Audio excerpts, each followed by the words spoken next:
Voice of Indonesia. Dari Indonesia untuk dunia. Halo pendengar Voice of Indonesia, kembali lagi di seputar perempuan inspiratif Indonesia. Dan hari ini kita akan ngobrol-ngobrol nih ya dengan salah satu perempuan inspiratif juga yang membantu untuk menyebarkan bahasa Indonesia, tapi bukan di Indonesia, di Finlandia nih. Ada Mbak Ari Nursenjari Fanti, relawan wanita di Finlandia. Halo Mbak Ari.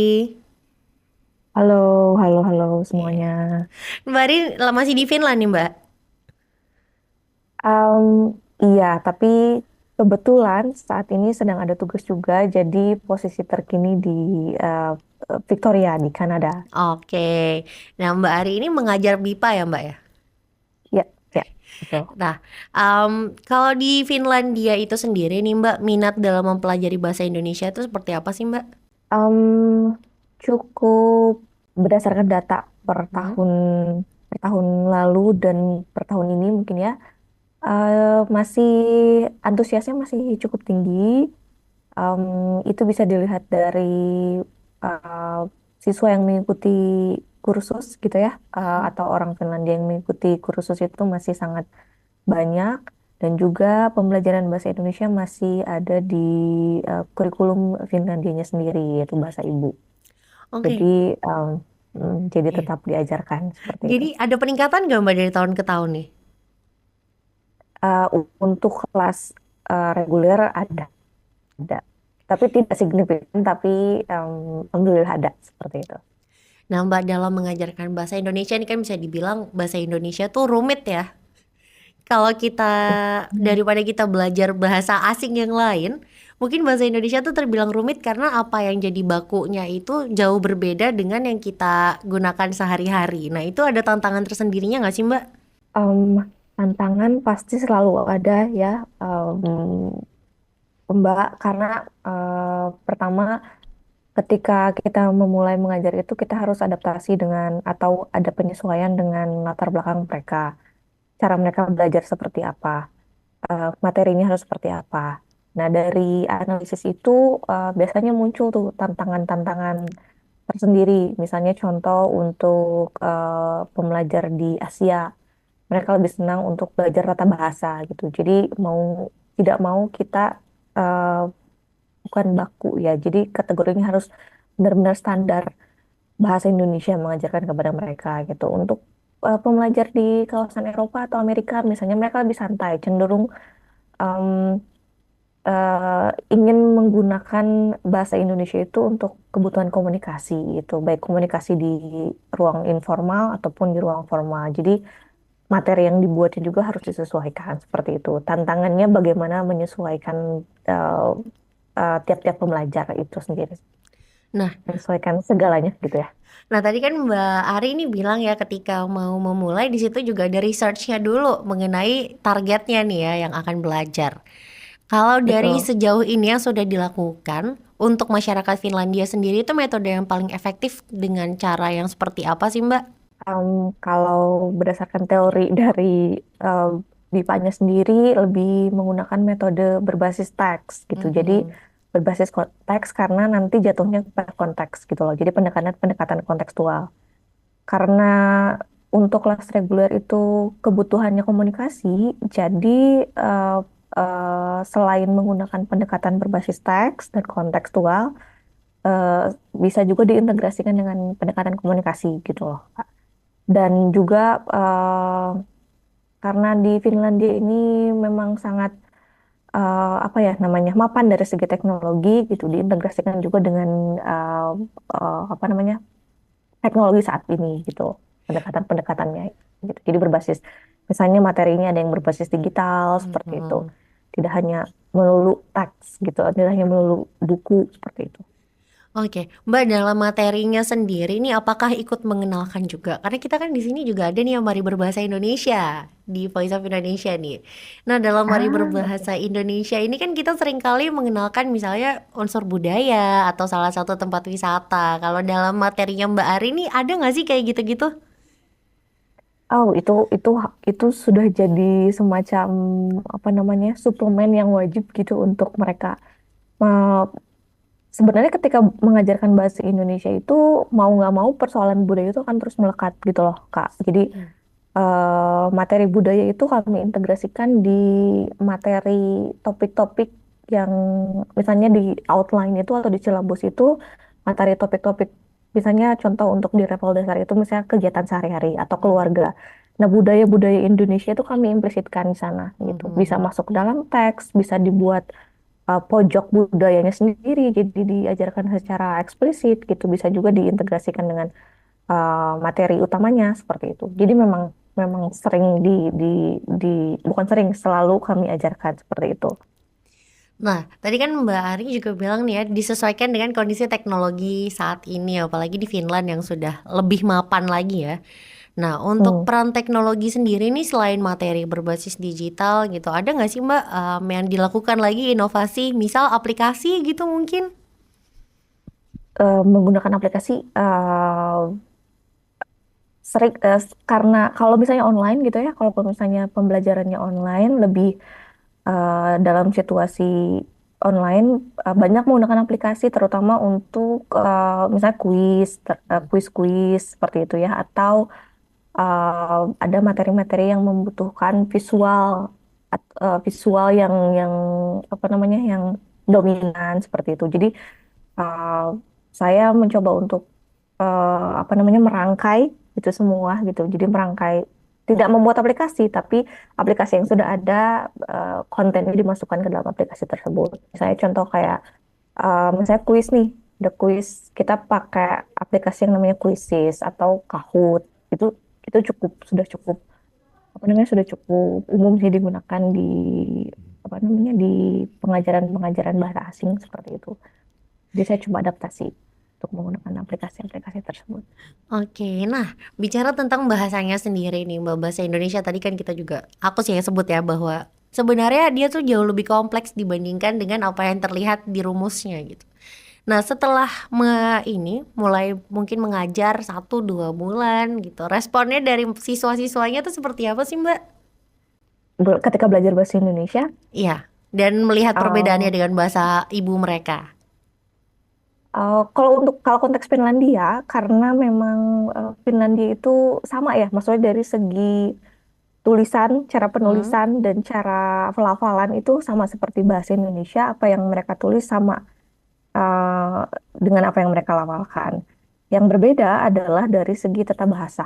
Kalau saya pribadi, karena saya juga pembelajar bahasa Finland, justru bahasa Indonesia itu mempunyai keunggulan tersendiri karena tidak begitu rumit.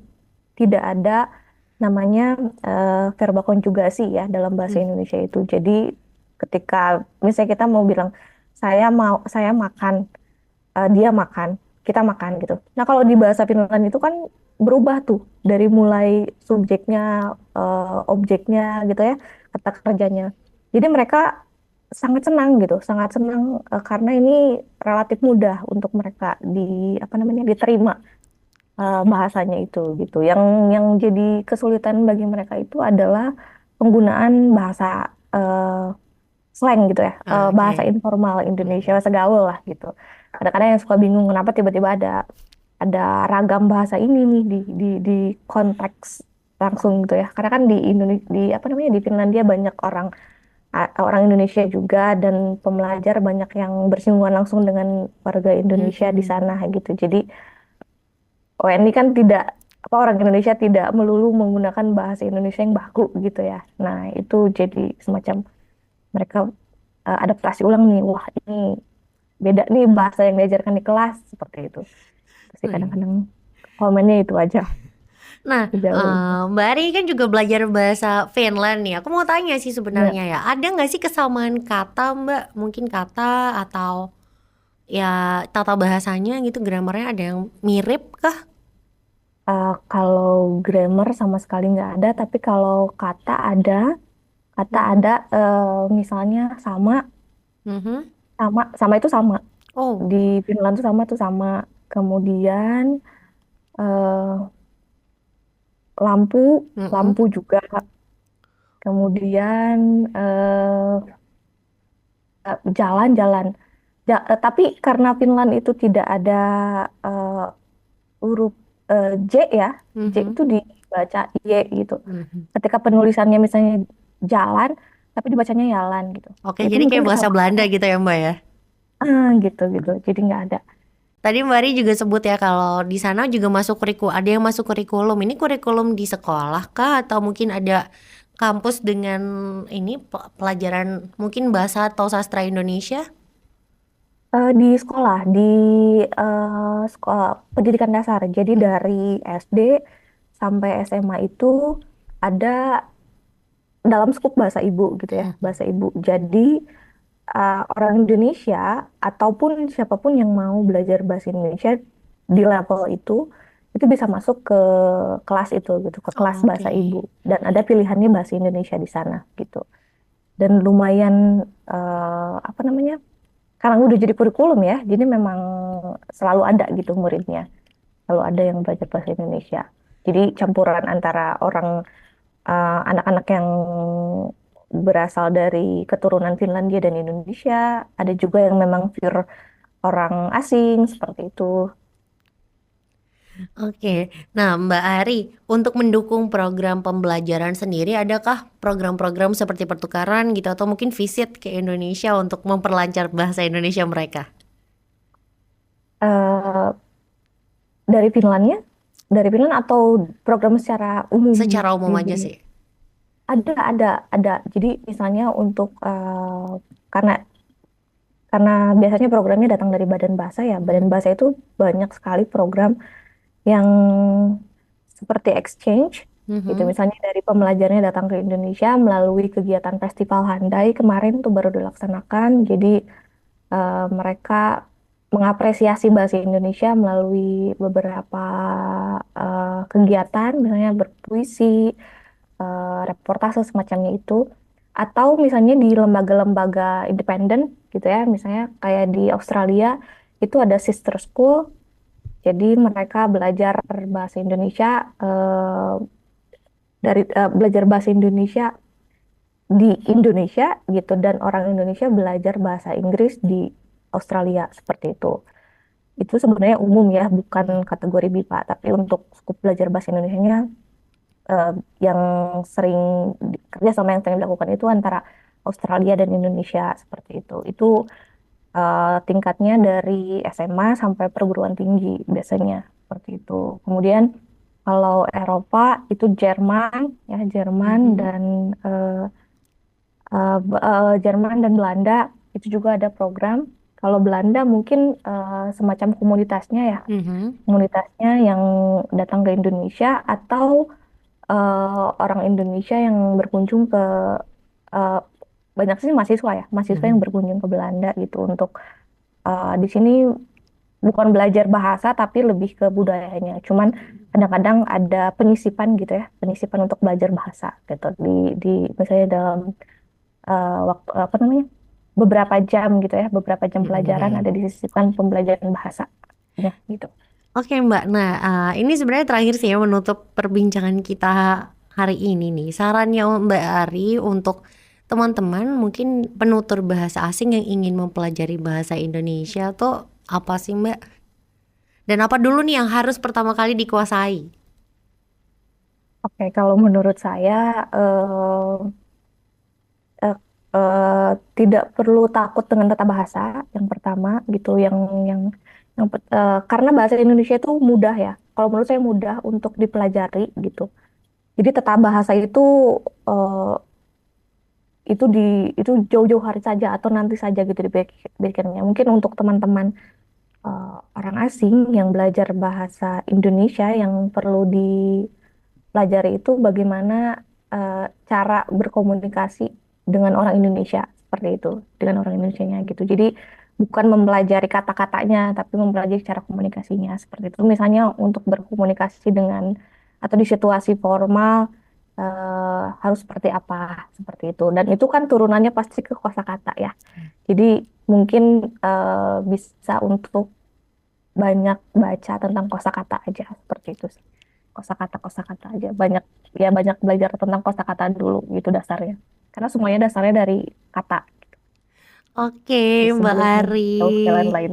Ya, terima kasih Mbak Ari untuk bincang-bincangnya nih Boleh. seru banget ya hari ini. Dan untuk mungkin kalau misalnya yang teman-teman di Finlandia nih mau cari Mbak Ari atau mau cari-cari informasi mengenai belajar bahasa Indonesia tuh bisa kemana Mbak? Bisa ke